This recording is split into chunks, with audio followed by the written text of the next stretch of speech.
Hi, everyone. I'm Francesca Maximé, and welcome to the ReRooted podcast here on Ram Dass's Be Here Now network. Just really inviting you into what is this experience as we continue to launch into fall of 2020 of being rooted in yourself, being rooted and tethered to the earth and to one another, given that we are still in the COVID pandemic and given the fact that we are very much still in the midst of the uprising that we see around us and all of what that means. And as we're coming on in the United States anyway, a very big and very important election, and all of what we're seeing is coming up in that, which includes a lot of issues around social location, race, politics, who has, who hasn't, who has access, who doesn't, the way in which different people are treated differently, often in ways that are legacies from systems that were set up many, many centuries ago that play out today in very real ways. And so because we sort of talk about things in the outer world a lot, in the general news, for this podcast, what we're talking about is something that is very near and dear to me, which is what is happening in our inner world.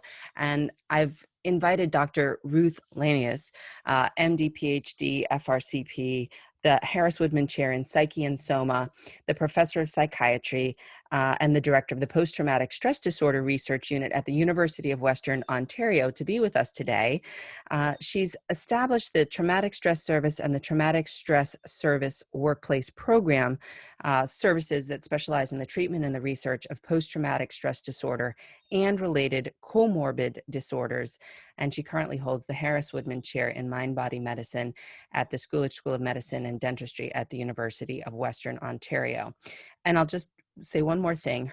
Her research interests focus on studying the neurobiology of post-traumatic stress disorder and treatment outcome research, examining various pharmacological and psychotherapeutic methods. She's the author of, hundreds of published papers and chapters and books and all of that. And recently published a book, The Impact of Early Life Trauma on Health and Disease, with Eric Vermeten and Claire Payne. Welcome, Dr. Lanius, Ruth. It's so nice to see you. Thank you for joining us on ReRooted. It's great to be here, Francesca. Thanks for having me. Yeah, it's a pleasure because, as I was sort of doing the intro, and again, there's a lot to unpack. One of the first things that we were talking about in the off-camera piece, or the green room, is my question to you is, how does racialized trauma, what is racialized trauma? How does that live in the body from a person who has experienced racism from the outside, as someone who perhaps is light-skinned or white-skinned, what does that mean in terms of systems of oppression and all of these things? Because we can look at the history, which I do, but we also have to see what's actually happening inside. And you had a really interesting story about your experience with sort of first getting turned on to even looking at this. And perhaps that's something that we could start with that you might be able to share. Absolutely. Yeah, this was a few years ago. I was presenting at a conference and there was a workshop on racial trauma, which I attended. And it really opened my eyes to, first, the subjective experience of African Americans living in America, the history, and the tremendous daily stressors they're exposed to. And I was really embarrassed that, I hadn't thought about this more. And I thought, my God, this is so important. And I tried to put myself into the shoes of somebody, who's just walking down the street. And this was an example given as sort of, a microaggression and a daily stressor. And the white person going to the other side of the street because they want to avoid the African-American person. I thought, my God, living with that on a daily basis, it just must be so difficult. And I thought it's so important that we incorporate this into our understanding of trauma and in our study of trauma. Beautiful. Thank you. So that was a few years ago now. And yeah. I love what you're saying, because as someone who, many of my listeners know, I was a journalist for nearly 20 years. Then I got into more studying neuroscience and mindfulness and different things, and becoming a somatic psychotherapist. But that this idea of really interrogating trauma in the trauma models that are taught. I mean, interrogating racism and racial trauma within the trauma models hasn't really been unpacked very much, I don't think, as something that you're saying, like the cumulative effect of microaggressions, and how is that different from like shock trauma, like a car accident or something, or even relational trauma in a nuclear family that might be white. Absolutely. And I think one way I think about it is that a lot of the trauma survivors we work with have been exposed to chronic inescapable stress, right? This could be, emotional abuse, this could be physical abuse, this could be sexual abuse, but it's stress that you can't escape, right? And I think being an African American in the US, you're constantly being exposed to stress that you can't escape, right? Mm.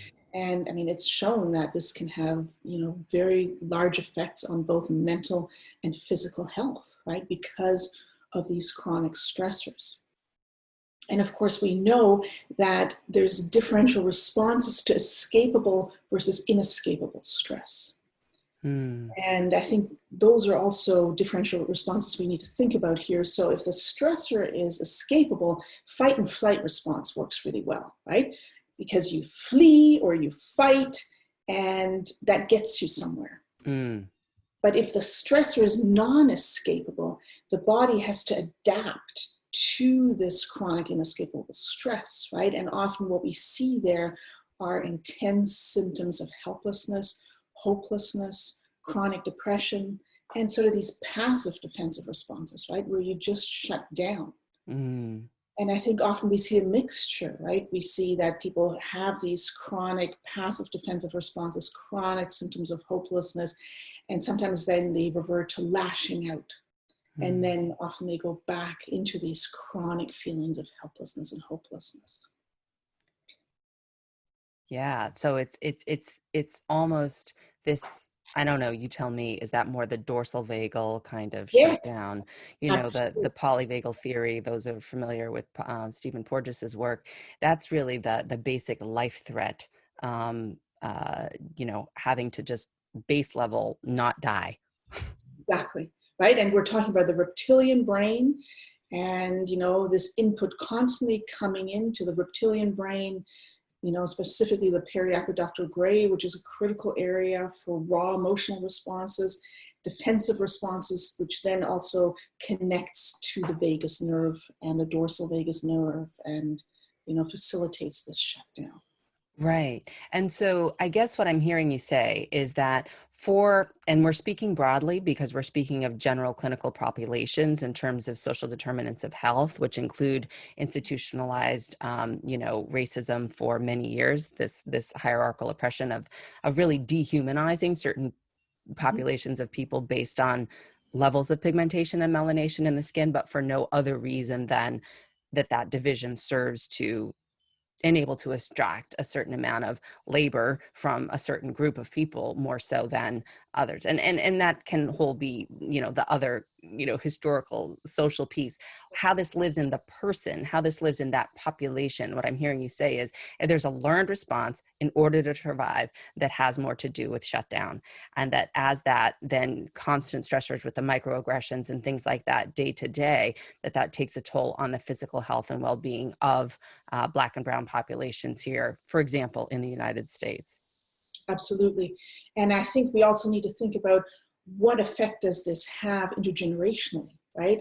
So a parent has experienced this, a parent carries this chronic hopelessness, then has a child, right? And has to teach the child what it's like to be colored and to be discriminated against and how to protect him or herself, right? And so I think we see this large intergenerational transmission of trauma, and we really need to think about the mechanisms and how we can intervene at an individual and at a community level. Mm.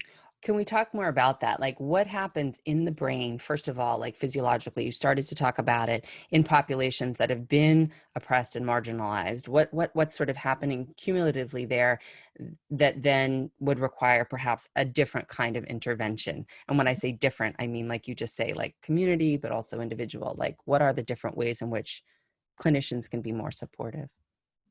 Yeah, and I think that's such an important question. And we haven't studied directly marginalized populations, but I'm certainly hoping to. But I think it really brings us to the sense of self, right? So what is an individual's sense of self like when you're exposed to chronic trauma like this?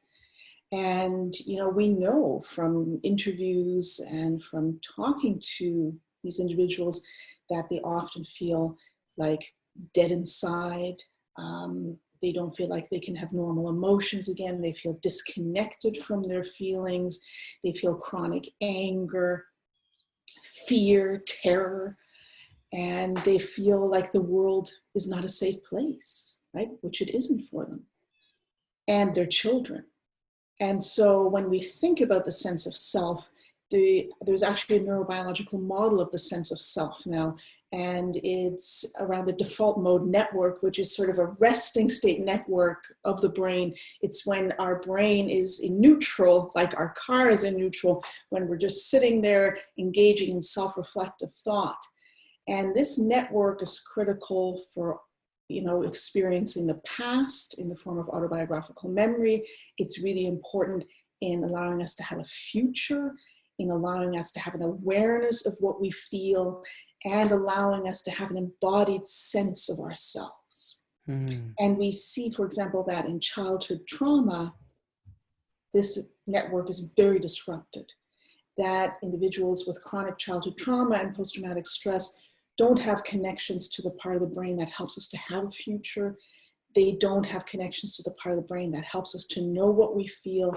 And they don't have connections to the part of the brain that helps us to have an embodied sense of ourselves in space. And it really mimics the experience of the sense of self in these traumatized individuals.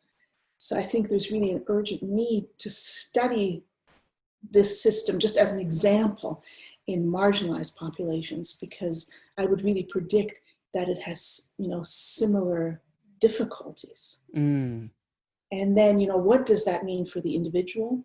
What does that mean for treatment? One thing I neglected to say is that this system is also really important in helping us to read others' emotions, right? And to be with another, to be in a community. And so this system is also extremely important. And what does it mean, if this system is not completely online, for the individual, for the community, and for the intergenerational transmission of trauma? Right, the neurobiological system you're talking about. Yeah. And as you're talking, I know, you may very well be familiar with the work of Dr. Joy DeGruy on post-traumatic slave syndrome is the name of her book. But she talks about positive racial socialization, and she talks about the ways in which, sort of, I think she uses an example of at a bank, you're waiting in line. There's perhaps a white woman with her child who is running around the bank, and it's not an issue.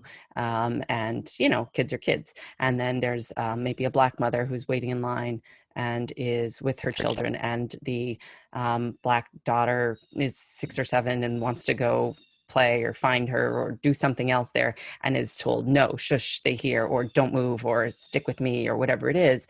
And what that cumulatively does, as what you're saying in terms of a sense of self, and also how is that even understood or explained, or what is that about, and to make that be like, yes, that's a real experience, and there's a reason why it's come up in terms of the intergenerational trauma piece, but also what does that do to a system if that keeps on happening to a child over time, even in present day? Yeah, and I think it teaches the child that the world is not a safe place. Right?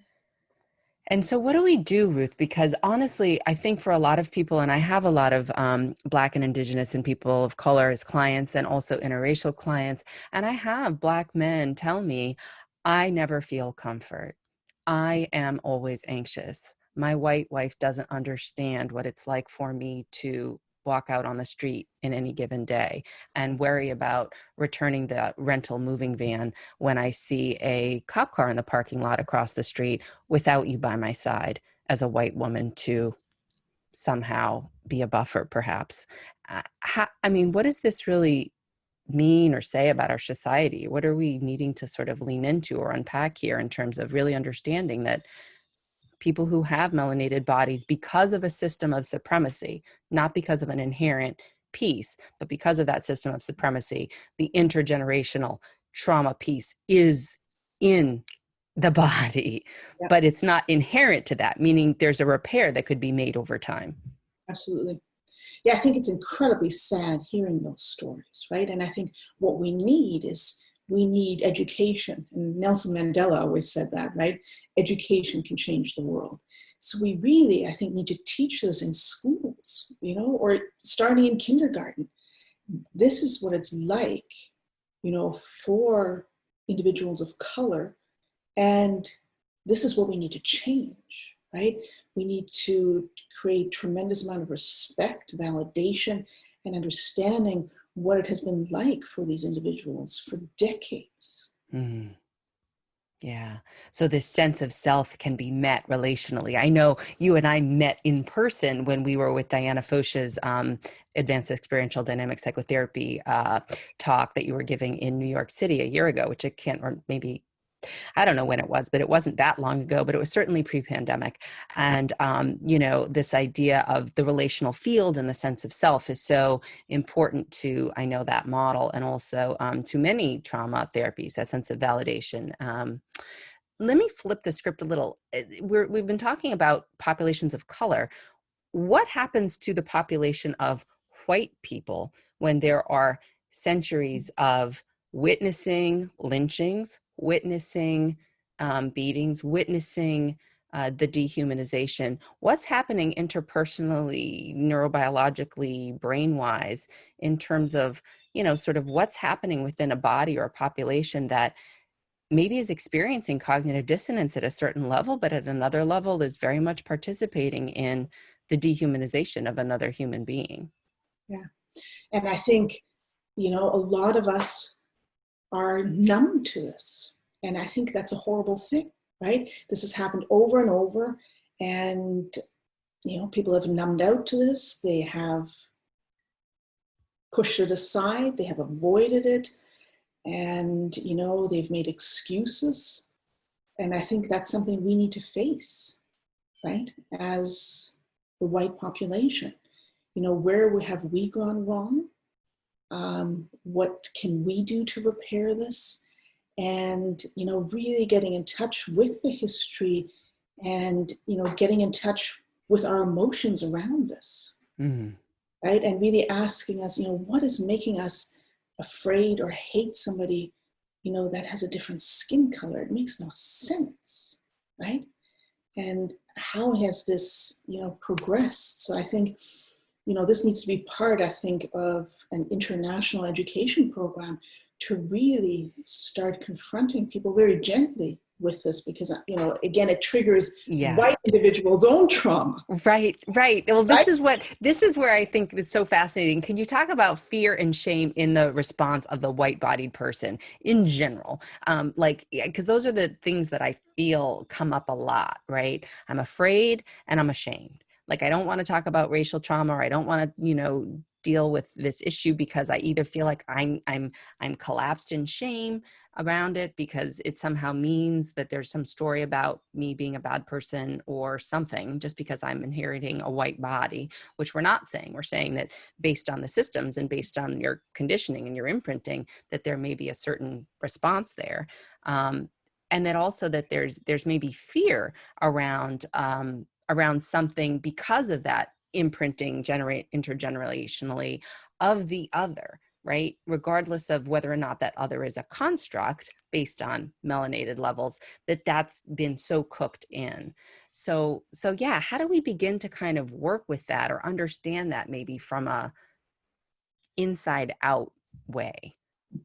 I think we have to validate the white person's fear. And I think that has been indoctrinated, you know, again, for decades, right? That people of color are dangerous, right? And I think it's been indoctrinated on both a conscious and subliminal level, right? And I think a lot on a subliminal level as well, because you can really, I think, you know, get those messages into the brain and mind of a person at a subconscious level through very quick exposures, right? And it can trigger, that fear response without even being aware of it. And I think that's a really important neurobiological piece to be aware of it. And a lot of marketing firms use this as well, right? Right, right. We need to, provide this information at a subliminal level and to help people understand that and to think about, okay, so if I've been getting all this indoctrination at a subliminal level, how does that affect my conscious way of thinking? Right, right, right. Yeah, and so how might you suggest that clinicians who are trying to address the totality of what's experienced today, I mean, it's always been experienced, but especially now, like how might a white clinician bring up issues of race or racial trauma or racialized trauma, for a white or a Black client? How does that even, where do we begin there for the clinician to maybe think about? I mean, clearly education is important and the understandings that you're talking about implicit bias and what's not conscious, but how can a clinician begin to move into a space where they do make it safer for folks to feel like a sense of self, even within the therapeutic encounter, is more available? Which is critical, of course. And I think the way to approach it is to ask about it. And the way I would, the way I say it is, there's been a lot of talk and thought about, racial trauma. And when I bring up that term, what's that like for you? Right? Just to, open up the dialogue to this huge problem. Mm-hmm. And what's it like, if I was interviewing an individual of color, I would maybe also say, what's it like for you, for a white therapist to ask you this? Mm. And what can we do to make this dialogue as safe as possible? Mm. And, what do you need to teach me to increase my understanding of what's happening for you? Right? Just I think an openness and a dialogue, because the individual may feel very afraid to talk about this because of fear of being shamed, of not being understood, of not being heard, right? So I think it'll also take some time. Mm. Mm. And what I hear this sort of coming off from you as you say this is there's a sort of quality of undefendedness that I'm feeling from the therapist there, which isn't to say, you know, target practice. It's to say that there's a relaxed, open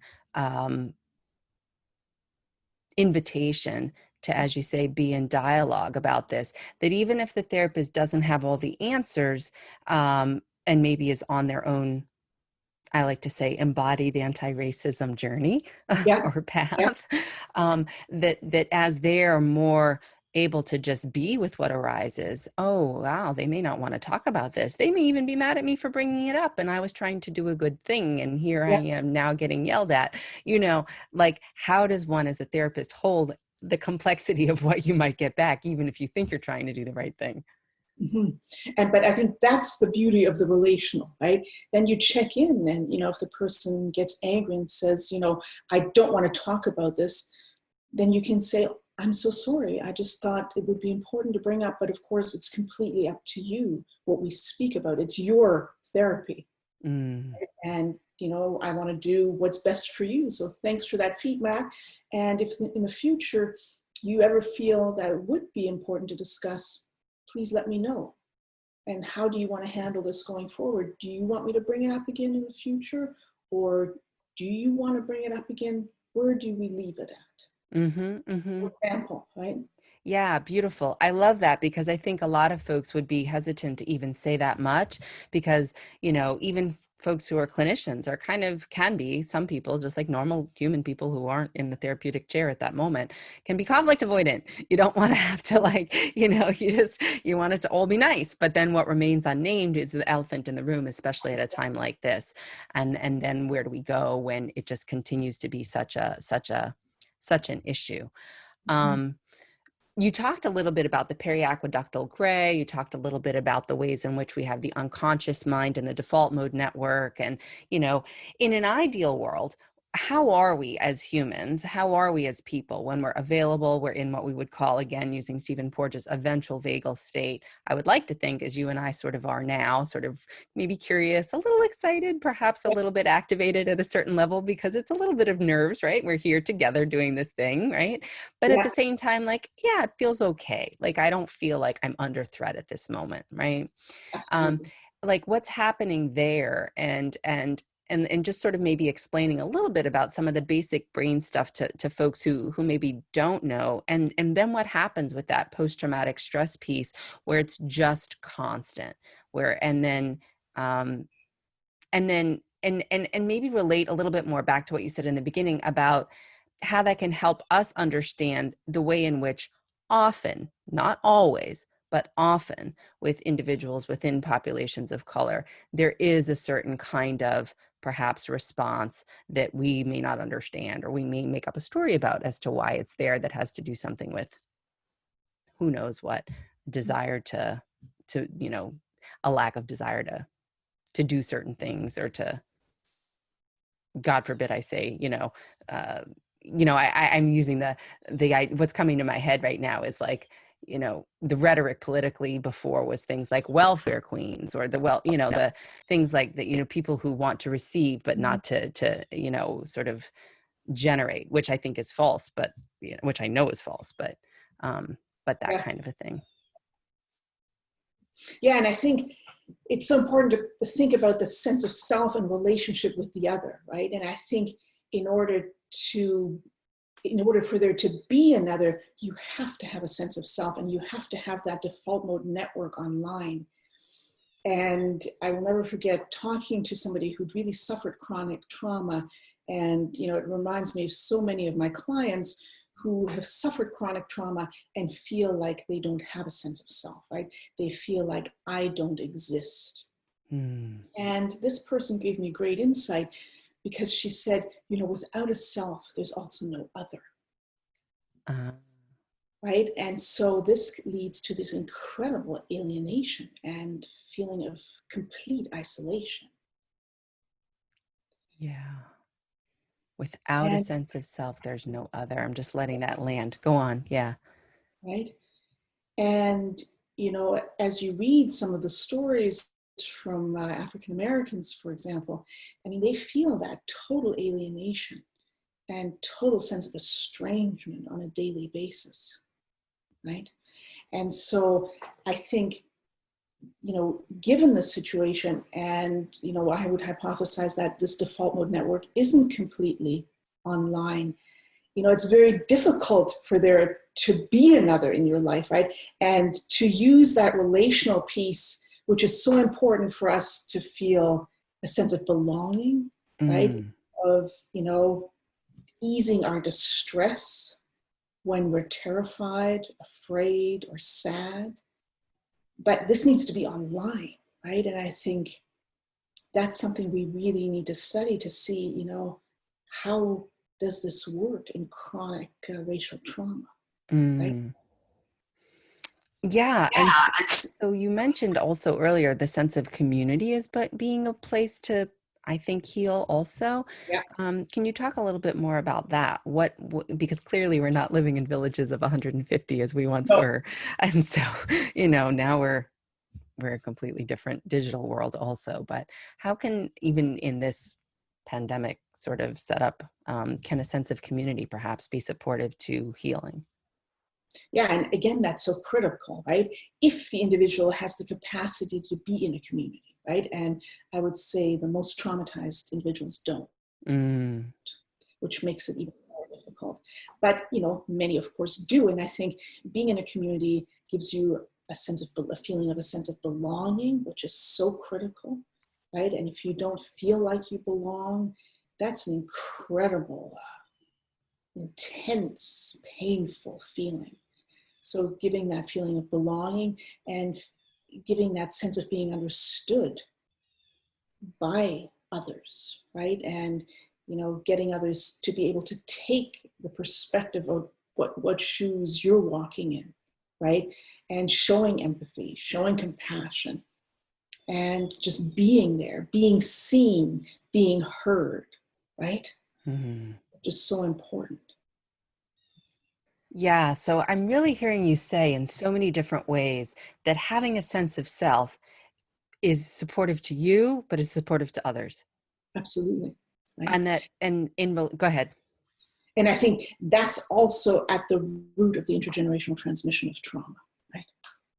If I don't have a sense of self, right? If I don't know what I feel, if I don't have a future, if I don't have the capacity to read the emotional state of another, you know, my child is going to be affected, right? Because my ability to read, mentalize the child and have, you know, the capacity to, you know, to transmit this, you know, there's a future, there's hope, that's going to be diminished, right? And so we then grow up together, you know, with a feeling of hopelessness, disconnected from our feelings, and disconnected from the world, Mm, mm. actually, right? Not, of course, not in all cases, but Sure, sure.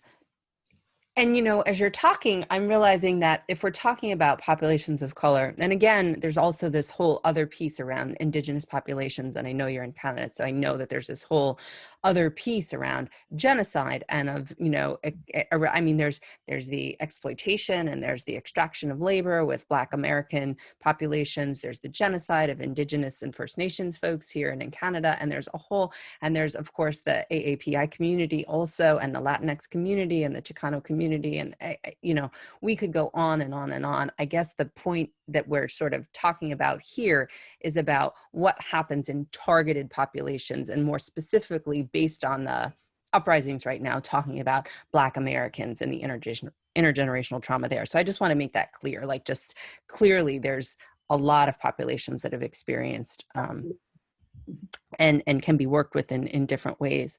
But this piece around this sense of self and the relationality and the idea that this sense of community is only accessible for healing for people who have enough of a sense of self online to be able to access it.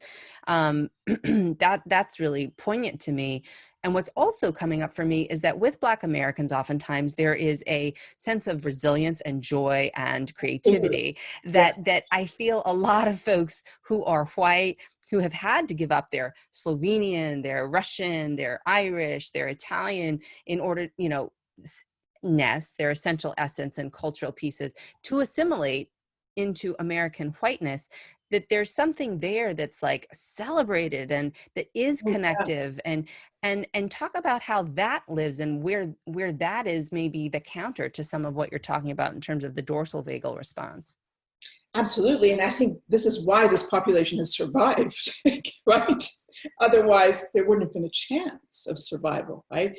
And yeah, you see that, right, in the people, the resilience, yeah, and their capacity for joy, to be in community, to sing together, right?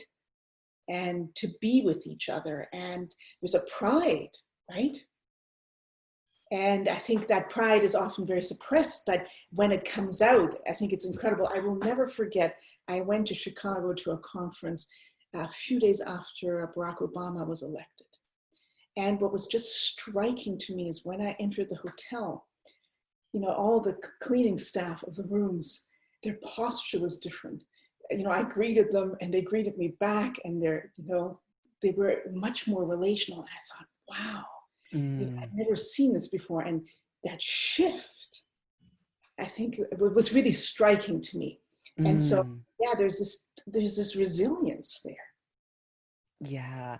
And I Right? love that, because because what you're saying is often, like, we hear, like, in classrooms, for example, it makes a big difference if a Black student is taught by a Black teacher, Mm-hmm. as opposed to a white teacher. And you're saying, like, seeing Barack Obama be elected to a person of color meant a lot in terms of what's possible, my sense of self, back to your terms, and how I feel, and then my engagement, my social engagement. It was really striking to me. I will never forget that. Hmm. Yeah. Hmm. And so conversely, I feel like there's a lot of times that white people or white populations often, not always, but then kind of feel, I don't want to say jealous, that's not really the right word, but I can't dance, or kind of thing, but but they can dance, or you can, Yeah. so back to this sort of like maybe the trauma of whiteness. What is the trauma of having, as an Italian American, and then Haitian and Dominican also, but as someone who grew up with my Italian family, it was like we couldn't learn Italian. We weren't taught it. We had to assimilate. We had to be a part of what it meant to be American and be normal. What's given up there that that that people who are assimilated to be white are could be healing or want to do, so that they can reclaim more of a sense of self and not be stuck in fear and shame also, even though there's privilege, because there's racial privilege, but oftentimes internally there's still a lot of fear and shame. And maybe that needs to be part of the healing, right? It's in parallel, right?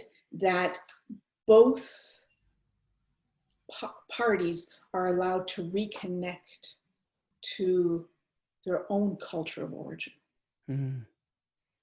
Right? And I think that would create a very nice parallel and a very nice parallel experience. Of course, very different on many, many levels, but again, to help find some parallel and some way of connection. Yeah.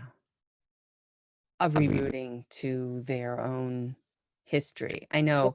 And do you have examples? I know Bessel van der Kolk talks a lot about the body and how those pieces are structured. The relational pieces are structured in the body, and the body mind. I mean, it's all connected. How does that then become embodied in a different way? I mean, what does a reparative, racial, multiracial society, community encounter? What happens there? Is it all about safety and a sense of self? Is it about what's happening inside when someone feels like, yeah, I can lean into recognizing that I have someone who's different than me, but also very much human, and I'm just connecting with them as a person. And I think it would be very freeing, right? Almost like a dog being let off its leash, right? Allow more room for movement, for expression, for internal peace and peace in the community and world peace, right? mm-hmm. I mean, this is really what we need in this world, right? In this messed up world we live in at the moment, right? Well, and in that way, how do we work within a system that very much is still structurally in many ways set up for division? Mm-hmm. Meaning that, like, how can we do the healing within the system that is set up that way? Do we find pockets? Do we pull away? Do we just turn off the news so that our nervous systems aren't fired up all the time? Do we find smaller connective ways to sort of calm ourselves? Absolutely. I think we find pockets, we find communities, we turn off the news, 90% of the time. Obviously, we get some news, but right? I mean, it's horrible, right? And it's so activating. And, we make change in these small pockets, and hopefully over time, those different pockets will connect and grow. Mm. Mm. Yeah, And almost like little seeds. yeah, so we start with seeds, then the seeds connect, until, we have a critical mass, right? So through these different pockets, we move towards a critical mass, because a critical mass is required for change, right? Right.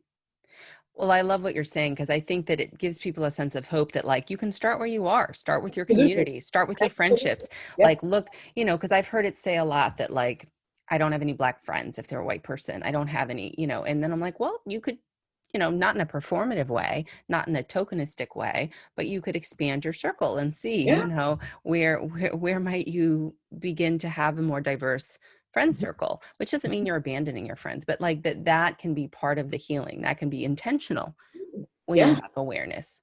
Yeah. Um, and do you have experiences clinically where you've had success, or maybe even failures, or where you've had challenges, where you've brought up these things? You mentioned a couple of examples earlier about what a therapist might do or might say, but do you have any maybe clinical examples that, again, masked, or, you don't have to name any names, around these issues? Yeah, since I went to this lecture several years ago, I've brought it up every time when I see, an individual of color. And generally the responses have been extremely open. Sometimes people aren't ready to talk about it, but I think they appreciated it being on the table.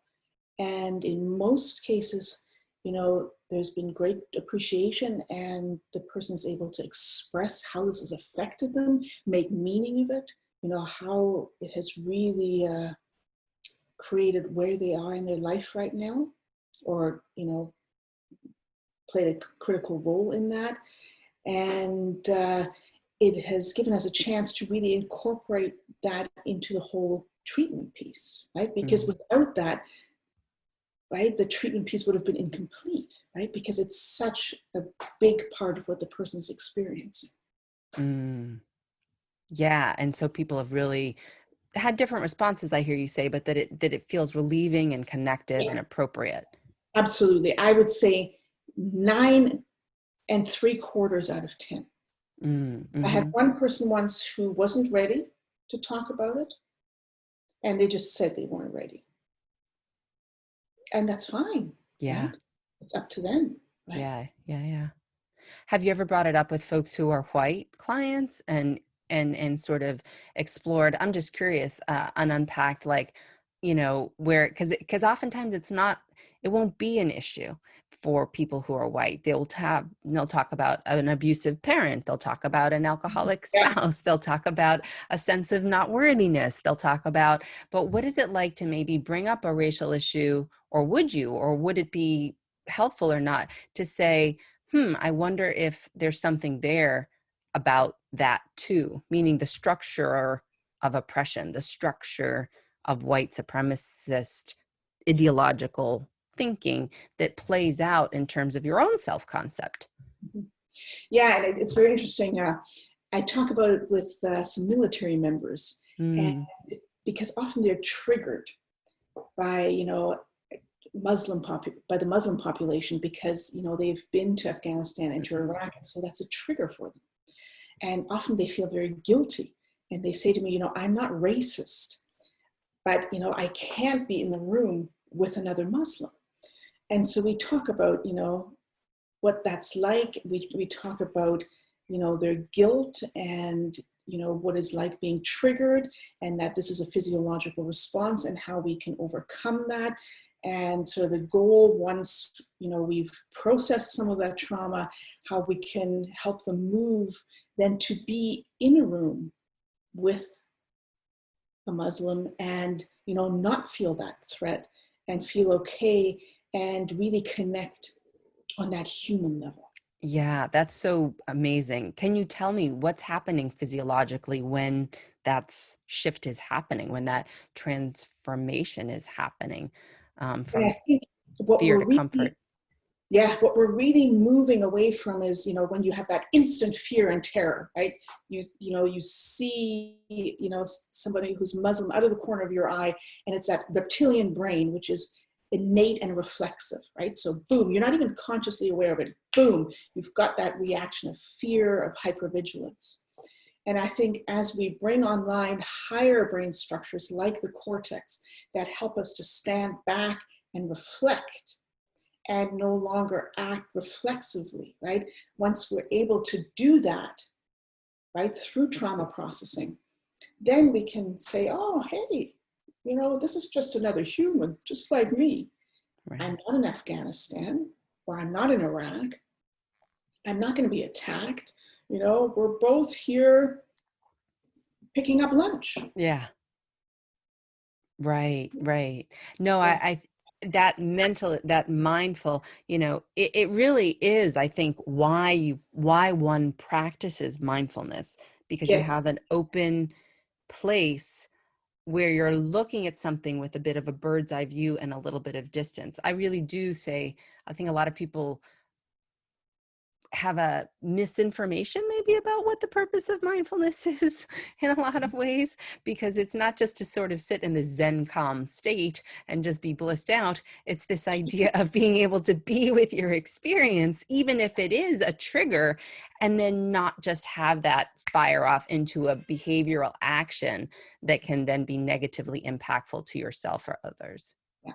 And I think what's also critical to know is that in trauma, those brain connections often aren't developed yet. And so through therapy and through neuroplasticity, we need to bring those circuits online. So what's not connected? Can you just unpack that for a moment?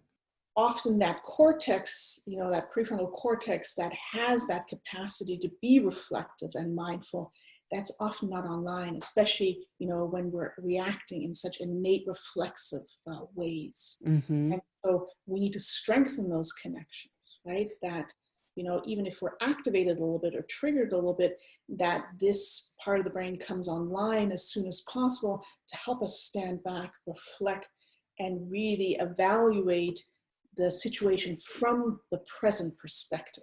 From today, not from the place of the trauma trigger. Yeah. Because this part of the brain also is involved in helping us have a sense of time, right? A sense of now, which if this part of the brain is offline and we're just dealing at the reptilian level, we feel like we're back at the scene of the trauma, right? Which is a flashback response, which is timeless, right? So we're actually feeling like we're back at the scene of the trauma. So we don't have that sense of time, that sense of now, that sense of the present. Yeah. So what I really hear you saying, and I really want listeners to get this, because this is really what you're the expert in, is understanding that there is a part of the brain that when trauma is, I sort of like to think of trauma as a stopped process, and that there's a part of the brain there that doesn't get developed once that sort of obstacle, that blockade has been sort of put in there, that allows you to have, frankly, perspective or distance or whatnot. But that it's a physiological thing. And that when you say strengthening, you're saying strengthening the capacity to build up the muscle. Absolutely. Mm-hmm. Yeah. Of your neural networks that can be with the awareness of the traumatic trigger, and also rest in the today present moment okayness that isn't that. Is that right? Absolutely. Very well said, Francesca.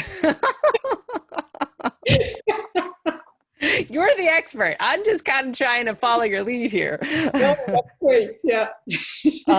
Okay. And because I think that it's important, at least it's important for me to have clients. It's been helpful to me personally, but also I think for clients, like, listen, this is your physiology. These are the neurons that fire together, wire together. And we have to be aware of that. This is just how it goes, because with your intention and intervention and some work, they can shift and be wired differently. And you do have a different experience. It's not so effortful. Absolutely. And I think that's also key to having hope to healing, right? Can you say more about that? Well, knowing that things can change, right, gives us hope, right? The client and the therapist, right? And I think that hope is so critical for change, right? There's nothing worse than going to see somebody and them telling you, well, you're a hopeless case, you'll never get better, right? That's a really toxic place to start from, right? But to have hope and to know that the brain is very malleable and that it can change, right, through good treatment. I think it's really important, right? Beautiful. I love that. And I think that maybe is a good place to end on for today, unless there's more that you want to say, because I feel like a lot of people think I've had clients say to me, I'm broken. I feel broken. And then I give them the kintsugi bowls, the Japanese bowls with the gold glue in between. And, I say, well, this is more valuable now because it had shattered and now it's pieced back together in this unique way. Yeah. And often treatment is really about the rebirth of the self, right? If individuals have never had a self, for the first time throughout treatment, they're going to develop a sense of self, right? And I hear you saying that good treatment, meaning the good therapeutic alliance, the good relationship with someone, and it may or may not always be a therapist. Sometimes it can be a super great partner or friend or. Absolutely. Yeah.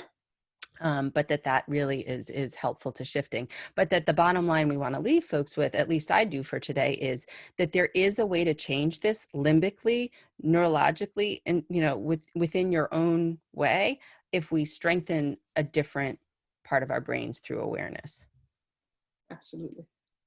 All right, Dr. Ruth Lanius, Harris Woodman Chair in Psyche and Soma. She is at the University of Western Ontario, and just a brilliant woman and professional contributor to the field of trauma healing. And I just want to say thank you so much for appearing on ReRooted. Always good to see you. Thanks, Francesca. It was a pleasure to be with you. All right, take care.